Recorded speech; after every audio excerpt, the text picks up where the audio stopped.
The opinions expressed in the Brothers-in-Law show are for informational purposes only and are not a substitute for personal professional legal advice.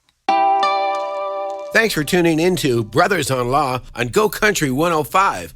I'm Larry Mandel. And I'm Rob Mandel. And we've been trial attorneys here in Los Angeles for over 40 years. On our show, we will discuss current events, talk about legal issues, and have some very entertaining guests stop by. So stay tuned every week for Brothers-in-Law right here on Go Country 105.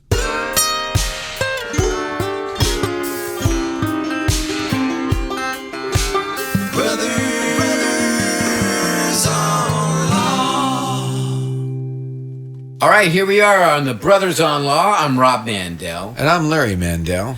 And thank you, Debbie, the mortgage mom. Another great show. We love coming after Debbie. Very informative. Hey, Larry, I want to talk about something that we have to deal with every day in so many facets of our lives, and that is back pain. Yes, our clients.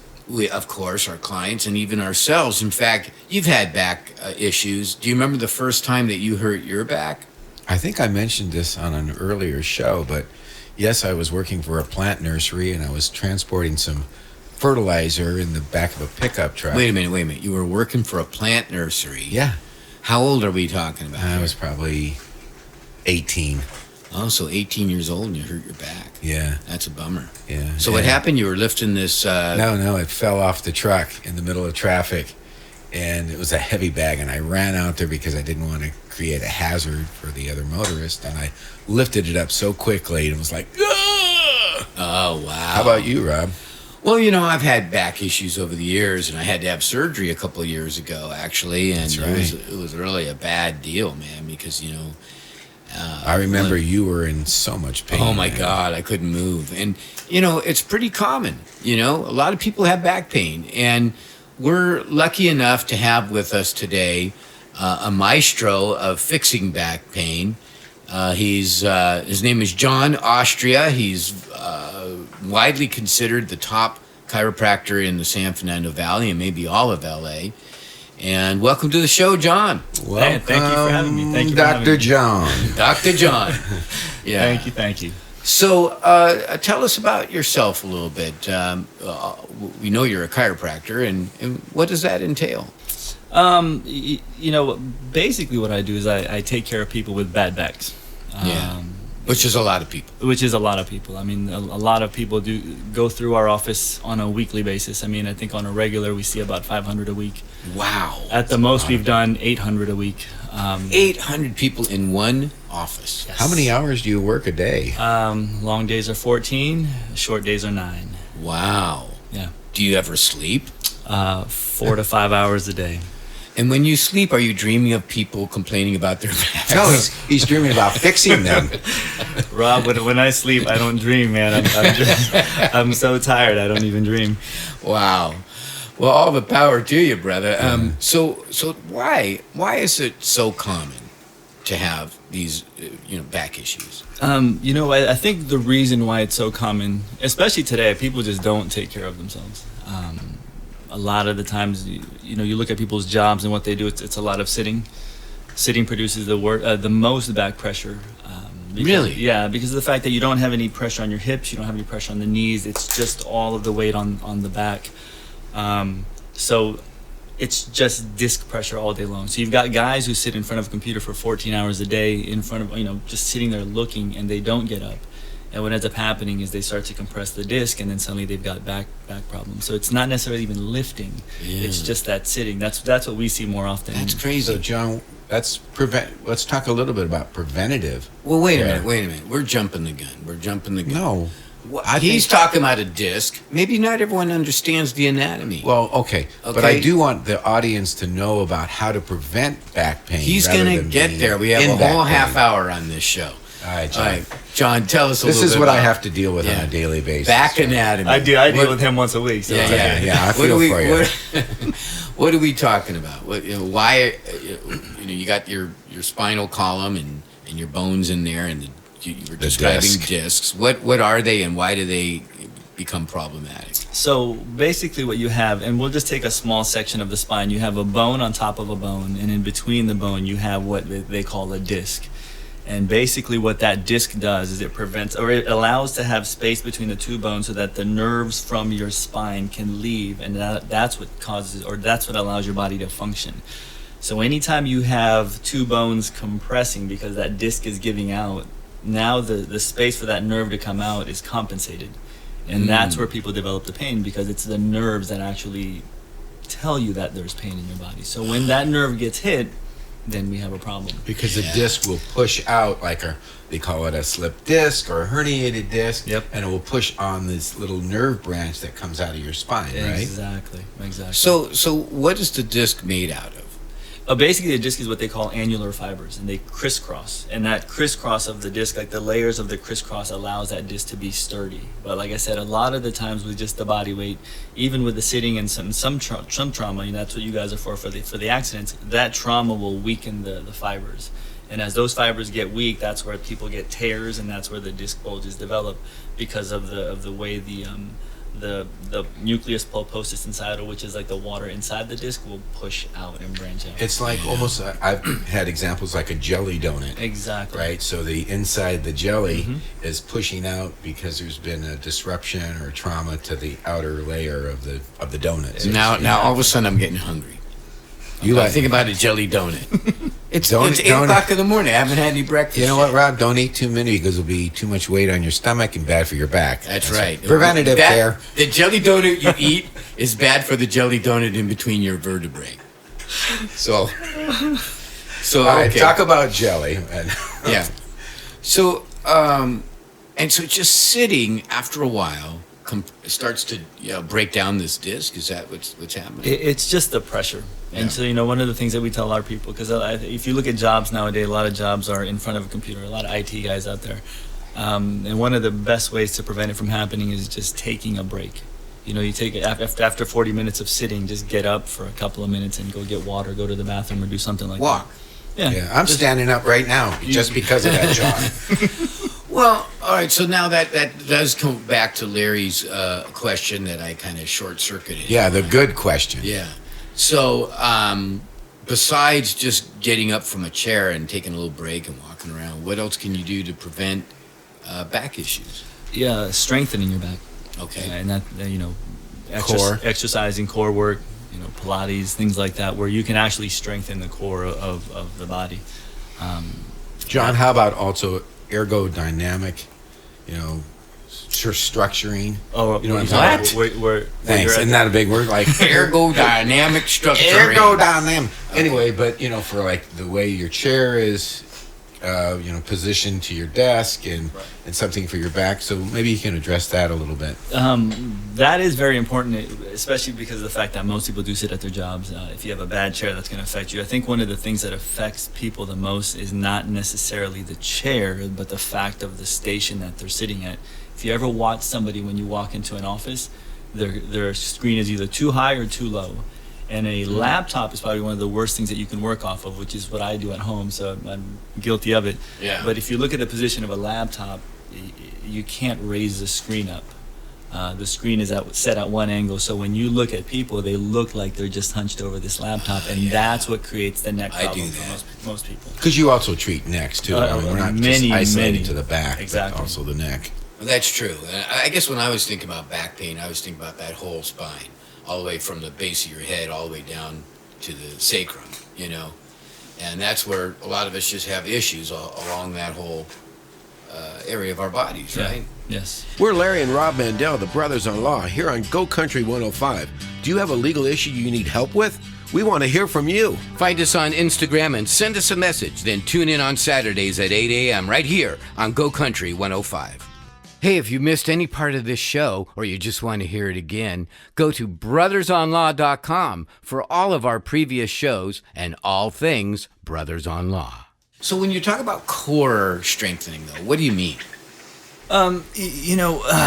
Something simple as ab workouts, because abs help stabilize your back. Okay. And with most people, when they have a weak abdominal area, the weight is going to be mostly in the lower back. So that lower back takes so much of your pressure, does so much to hold the spine. and then it just gives out on people. So if you've got a strong core muscle, if you've got strong abdominals and you're working out, that's what's going to help with your back. It's the opposition to the back muscles. So it's a weight loss issue too, right? Because you have too much. Too much in the front is bad for the back. Yeah. Well, that's bad for everything, isn't it? Mm-hmm. It's bad for your heart. Yeah. So you want to cut down on the beer, Larry. Just cut down. You know, What's your favorite two six beer? packs a day is just too much. Yeah. Oh, So yeah. keep it to one. Yeah. Yeah. Well, what's your favorite beer, Rob? I would have to say, and it's kind of an elitist thing here, but Anchor Steam from San Francisco. Our producers is making. She's making a face at you. Yeah, you don't like Sounds Anchor like that. Steam. But anyway, we're getting like off it. subject. Sorry, Yeah. sorry, John. But what about chairs and the ball, things like that to strengthen your core? Those are actually really good. Those are Balance really ball. good. Yeah, here's the reason why they're good. What ends up happening when you sit on those balance ball chairs is it forces you to keep the ball in place. Now there are some balance ball chairs where they're stationary. They're on a stand, and they're okay. The best one to do is just keep the ball on the ground and just sit on it, because what you'll find yourself doing is trying to keep yourself balanced, and throughout the day you're actually starting to engage your core muscles. So if you can use a balance ball, use the balance ball. I mean, with for that- sitting period, for just sitting at your sitting desk. period. Yeah, some people use it at their desk. wow. I know guys that have it in their offices, and that's what patients sit on. But it's great. It's great for the core muscles. Do you use one of those? I never sit, Rob. So Oh, I okay. don't. Yeah. But now, what about sit-ups? Sit-ups. What about them? Are they okay for your back? I mean, they strengthen your core, right? They're okay if you do them properly. It's like anything else. If you do something improperly, you can hurt yourself. Okay. And So, how do you do it properly? Crunches are good to do. okay.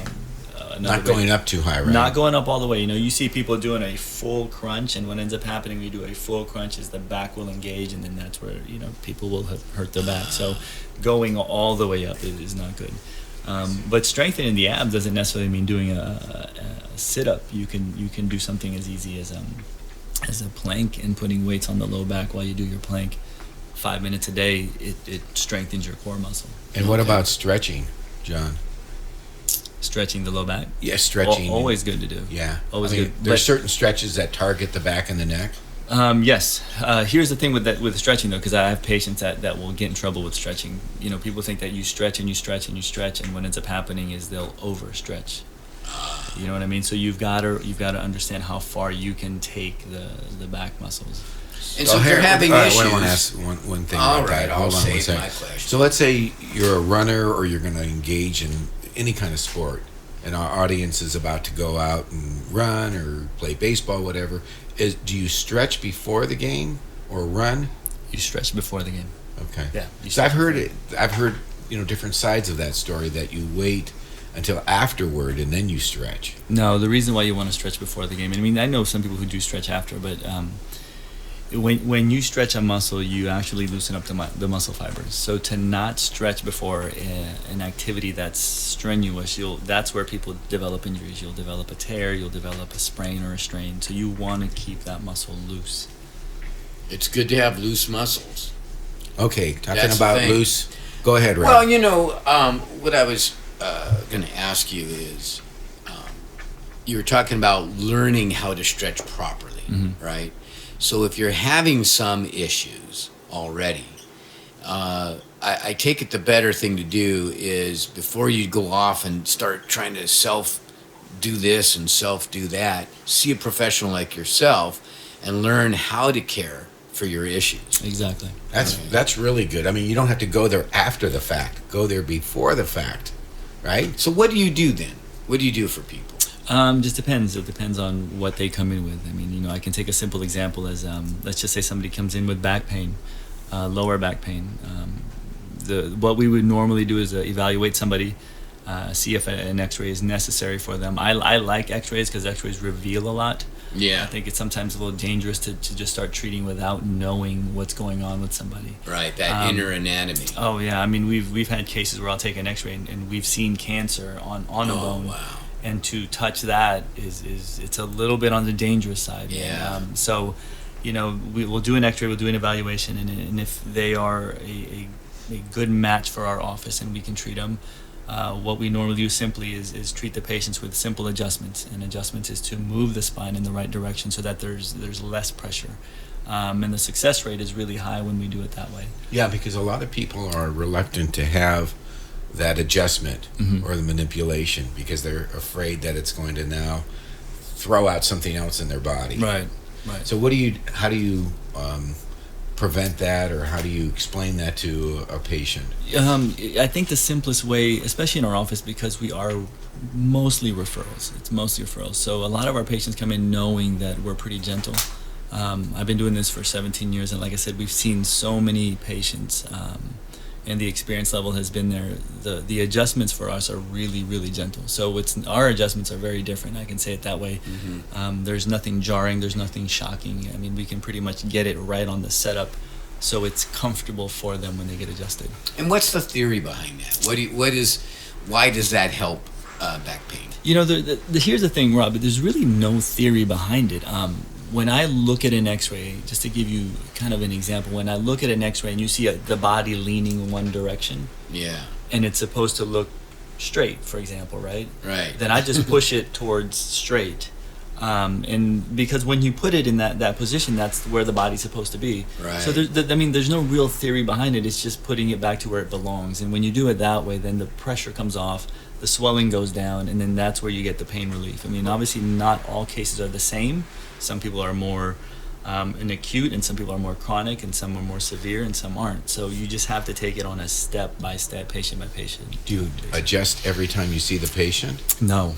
Again, a good example is just last night, or was it last night? Yeah, yesterday. Yesterday we had somebody who came in, and this kid comes in. He's a plumber, 21-year-old plumber who lifts 150-pound tools for his Right. job. He's had pain for several years, and he's radiating down the leg. So, you know, when you have something like that, me personally, I'll take an X-ray first. Let me evaluate the X-ray before I go in and doing anything. Because the last thing I want to do is move the bone in a direction that it's not supposed to go into, and then that's why people get flare-ups, because the doctor that they saw did not evaluate that person properly. Have you suffered or been injured by someone else's negligence? When you need a legal team that will stand up for what is right, won't give up the fight and obtain justice, call 818-886-6600. Mandel Trial Lawyers specializes in personal injury cases of all types. Whether it's a car accident, product or premises liability, dog bite, or a catastrophic injury, Mandel Trial Lawyers are there for you when the fight is worth it. Call now for your free consultation. 818-886-6600. Let the scales of justice tip in your favor.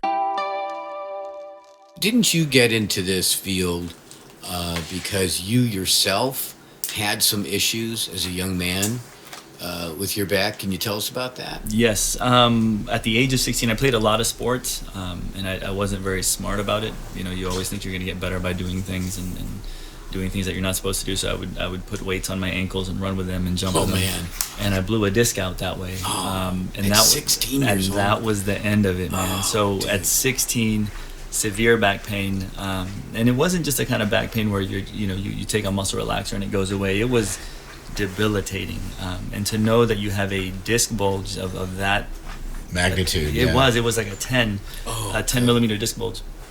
I think I saw every doctor, and to the point where they were going to do surgery, and then I saw a chiropractor finally who alleviated it, and then over time we fixed it, and so that's how I got into this whole thing, is because I saw that, and I realized you can actually fix a low back problem. And when you were doing the chiropractic training or learning how to be a chiropractor, did you ever, because you're moving people, you're using your body to move someone else's spine, right? Did you ever aggravate your own condition doing that? Oh man, my wife is here, so I've got to tell the truth, and God's watching me too, so I can't lie.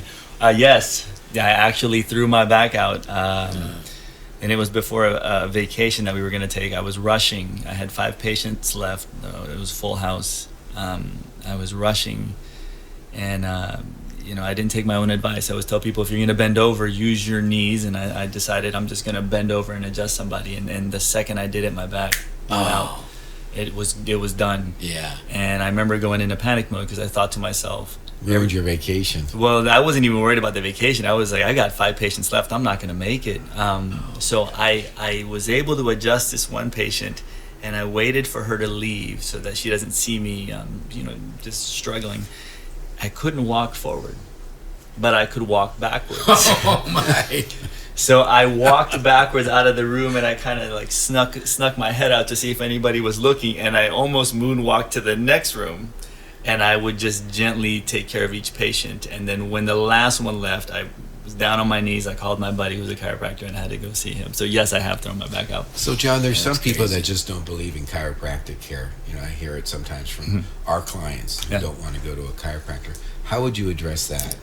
I get that every week. I get people that come in every week that say, I don't believe this, and we'll ask them why, and it's because they always hear things. But the way we always address it when we talk to our patients who come in like that is the success rate. I mean, just the success rate that we've had, and we don't do anything invasive. There's no surgery, there's no drugs.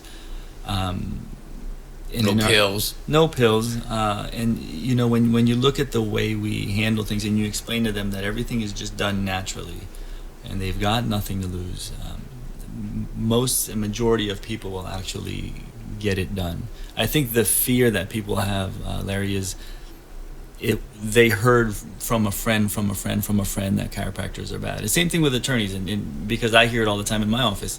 They'll say, well, I don't like attorneys. I know attorneys are bad because of this and this and this. And it's just, when you hear that and you never had an experience with them, it's different. I mean, just to give you an example, I've known Rob for 17 years, and we send a lot of our clients to Rob, and you too, Larry, but they love you Mostly guys. me. They love you guys. and when they've had that experience with an attorney and it's not what they heard before, then it changes their perspective on it. Yeah, Well stated. I like that. Now, you kind of segue over to us, and of course, what we do is we represent folks who have had some kind of calamity befall them, and oftentimes do end up with a back issue because of that. And I would say that the lion's share of those people are injured in some kind of car accident. So, what is it about? Maybe this is outside your expertise, but what is it about the mechanics of a auto collision that causes the back to become injured, Or neck. or neck? Yeah.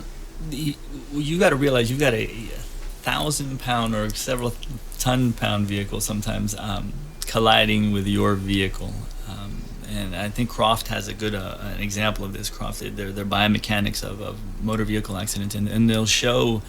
They have videos of 5-mile-an-hour rear-end collisions, and in these videos they have, and I'm surprised they allowed this, and they should have used test dummies, but they used real people. Wow. Yeah. Really?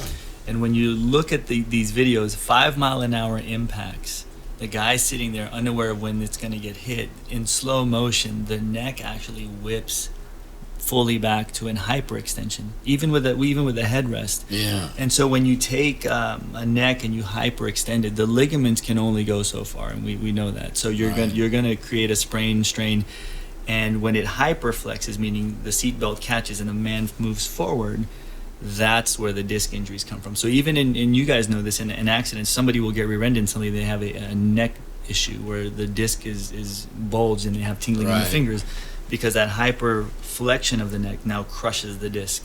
And so, you've got trauma, you've got pressure from another vehicle that causes the muscles and the ligaments to overstretch and sometimes even tear the disc. So, Yeah. yeah, And the same thing can happen with the low back, I take it. Exactly. Same kind of exactly. mechanics. Well, this is good stuff from a preventative standpoint, and also for care where you don't want to have surgery, you don't want to take a lot of pills and get addicted to some of these serious drugs. Right. And we could keep talking about this forever. However, it is time for our fun fact of the day. A fun fact of the Hey, day. did you know at birth a baby panda is smaller than a mouse? Did not know. Did you know that, John? I did not know that. We brought a chiropractor to so we could talk about pandas being smaller. But I know why that is. Tell us, Rob. Okay, because a panda is a marsupial, which means the little tiny baby panda then crawls into the pouch like a kangaroo. There you marsupial, go. like a kangaroo, and then it crawls into the pouch, and then it finishes its what do you call it? Development. Development. Thank you. You're welcome. In the mother's pouch. Stay connected with us on Facebook, Instagram, Twitter, YouTube, and of course, brothersonlaw.com. Hey, if you missed any part of this show or you just want to hear it again, go to brothersonlaw.com for all of our previous shows and all things Brothers on Law. Hey, now it's time for our true or false segment, and I'm going to ask John about this. This is in Utah, John. Marriage between cousins is against the law only if they are younger than 65 years old. Why are we asking poor John all this crazy? All right, Rob, you go. You want to carry the ball? Go ahead. No, John, Come on, you got to John. answer that. Is that true or false? Can you repeat that? You just lost me when you said marriage with. And why wouldn't you be lost there? Marriage between cousins is against the law only if they are younger than 65 years old. I think it should just be against the law, period, Larry. That's just. I don't know. That's Doesn't it make a Is that distinction true? first and second cousins? Is I don't it know. true in Utah that you can marry your cousin if they're younger, if they're older than 65? I'm going to go. I don't know. What do you think, Rob?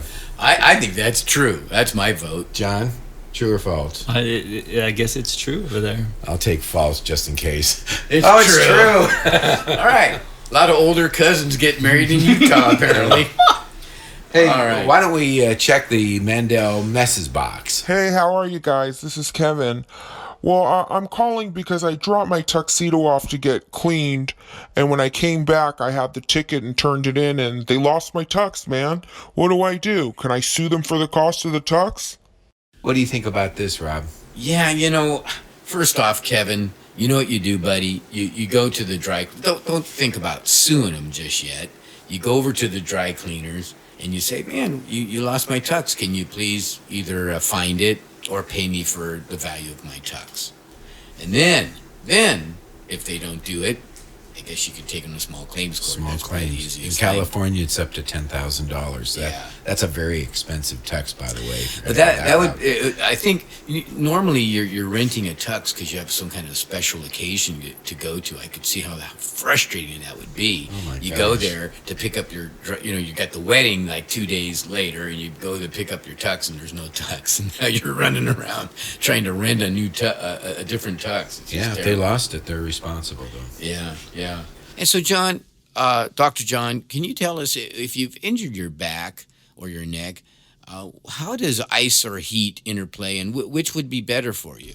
On an acute injury like that, Rob, especially what you guys handle, accidents, you want to use ice. And the reason why you want to use ice is because after trauma, the body will become inflamed. So to actually put heat on an inflamed area is just it's gonna make it worse in the long run. So the healing process is slower because of the fact that more swelling will develop after. So and on an acute injury, something that just happened, especially involving a motor vehicle accident or any type, like you said, Larry, slips, falls, things like that, you want to use ice. Ice is the best thing to use for that one. We're Larry and Rob Mandel, the Brothers on Law, here on Go Country 105. Do you have a legal issue you need help with? We want to hear from you. Find us on Instagram and send us a message. Then tune in on Saturdays at 8 a.m. right here on Go Country 105. Hey, if you missed any part of this show or you just want to hear it again, go to brothersonlaw.com for all of our previous shows and all things Brothers on Law. Rob, it is time to wrap up our show and sign off, and we want to thank Dr. John Austria. Really informative. Thank you, John. And how can the public, our audience, get in touch with you? We are in North Hollywood, Austria Chiropractic. The address is 4883 Lancashire Boulevard, and you can get a hold of our office at 818-754-0020. Say that one more time. One more time, John. 818-754-0020. Well, All look, right. we really enjoyed having you on the show, John. If you've missed any part of the show and you want to hear it again or you want to listen to our previous shows, go to brothersonlaw.com, or you can go to YouTube and Brothers on Law Show. And to all our listeners, we want to thank you for tuning in, and check out our next week's show at the same time, 8 a.m., right here on Go Country 105. And remember, Let the scales of justice tip in your favor.